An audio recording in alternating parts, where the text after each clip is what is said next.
Welcome. In this video, I'm going to go to question 3 of paper 2 of the May 2016 exam given for SL Chemistry. If I go ahead, I'm going to start with question 3 here. Questions 1 and 2 can be found on a separate video. I think question 3 and 4 were much easier, much less intense than questions 1 and 2, but maybe that's just my opinion. But again, begs you to flip through the whole paper and go with the questions you feel most confident about. Spend your time there first. If nothing else, it'll build your confidence as you come back to the other questions. So number 3, phosgene is usually produced by the reaction between carbon monoxide and chlorine, as shown.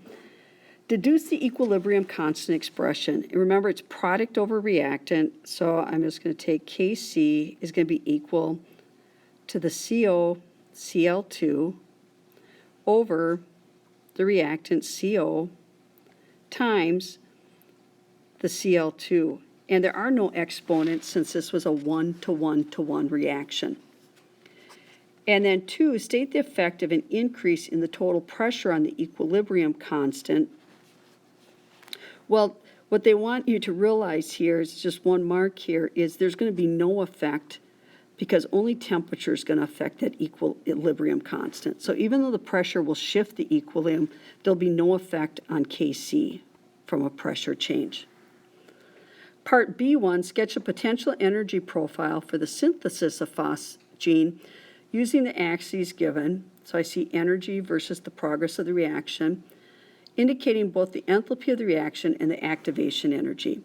So I would expect this reaction, maybe start here. Here's my activation energy to get it going. And actually, I'm going to make that a little higher because of the question coming up. So here's my activation energy. And because it's exothermic, it needs to be down here. So this is my EA right here, the energy put in. And then the enthalpy of the reaction is the difference in the energy between the products and the reactants, and it's a decrease or negative 108 here. And then number 2, this reaction is normally carried out using a catalyst. Draw a dotted line labeled catalyzed on the diagram to indicate the effect of the catalyst. So this is just going to have same starting energy, less activation energy, and same final energy. So my dotted lines are a little hard to see here. But this is what we can expect with the catalyst, is a lower activation energy whether you're running the forward or the reverse reaction.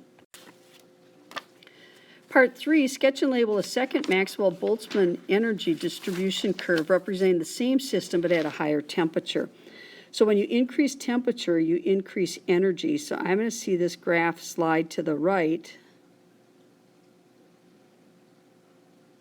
which then allows more of my colliding molecules to have the required energy or the minimum energy.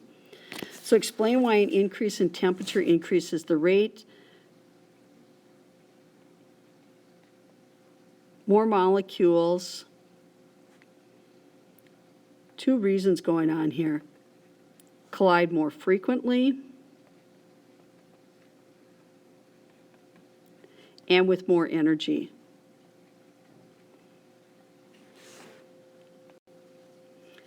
Part 4, alkenes, or question 4, alkenes are widely used in the production of polymers. Compound A is used in the manufacture of synthetic rubber. State the name. So I see my functional group here. So this is an alkene of some type. And my longest chain is 3. So think of mice eat peanut butter. This is propene of some type. But it's propene, it's one propene, although because there's only 3, I don't need the 1 because that's the only place it can be is on the first one. But then I do have a methyl group on it. And again, the only place it can be is on the second one. Otherwise, it would just increase the length. So I could call it 2-methyl, but really the only name I need is 2-methyl propene. And then draw a section showing 3 repeating units of the polymer that can be formed from the compound. So I want to draw my open bond. So here's where I break the bond, and I can extend this way and this way. So that means I have a CH3 group above and a CH3 group below, and then a hydrogen and a hydrogen. And if I just repeat that 3 times, hydrogen, hydrogen, CH3, CH3, and one more time, the CH2 group, and then the 2 methyl groups. And be sure you show the open bond at the end of the chain on each end there. Part 2, compound A is flammable. Formulate the equation for its complete combustion. So it's C4H8 if I add up all my pieces. And if I add O2, I should get CO2 and H2O. And when I balance this, I need a 4 and a 4 on this side, and then just a 6 here to balance. Part B, compound B is related to compound A. State the term that is used to describe molecules that are related to each other in the same way as compound A and B. So I see that this is also C4H8, so that makes this a structural isomer, or just isomer I think would be satisfactory. So same stuff, arranged differently, bonded differently. Suggest a chemical test to distinguish between compound A and compound B. Well, since compound B is a cycloalkane, it's going to have much lower reactivity than the alkene. So I could shake it with bromine water, or any halogen dissolved in water. And my observation with A is the brown color would get lighter, or possibly lose its color altogether. And with B, there would be no change due to its much lower reactivity.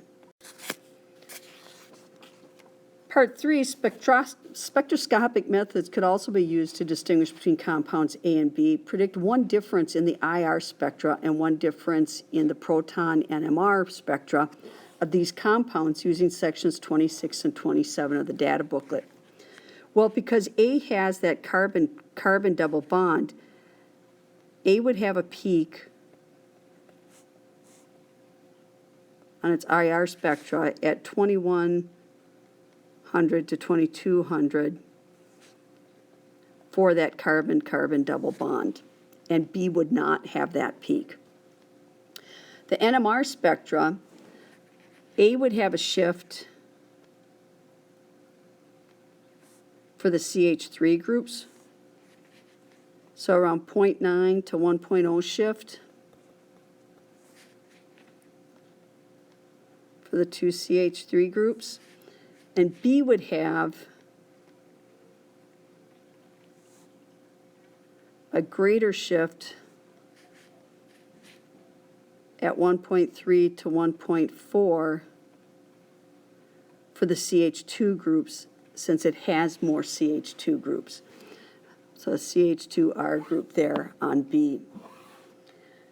Letter C, a sample of compound A was prepared in which carbon 12 in the CH2 group was replaced by carbon 13. State the main difference between the mass spectrum of this sample and that of normal compound A. You would just see a smaller peak for carbon 12 on this one.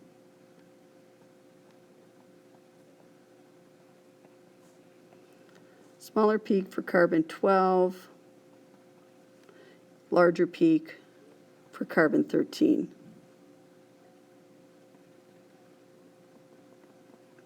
Just going to show the shift in abundance there. And part 2, state the structure of the nucleus in the orbital diagram of carbon 13 in its ground state. So it still has 6 protons, but now it has 7 neutrons. And its orbital diagram is still going to be 2 in the 1s, 2 in the 2s, and just 2 in 2 different orbitals of the 2p. But the only thing changing is the number of neutrons. And then D, draw a 1s atomic orbital and a 2p atomic orbital. So they're really just looking for the shapes here, with the 1s being spherical. If you can do a better job making that look 3D, go for it. And then the p orbitals having that double peanut shape. And if you could make yours a little more equal, that would be awesome. But that's the general idea of the two shapes.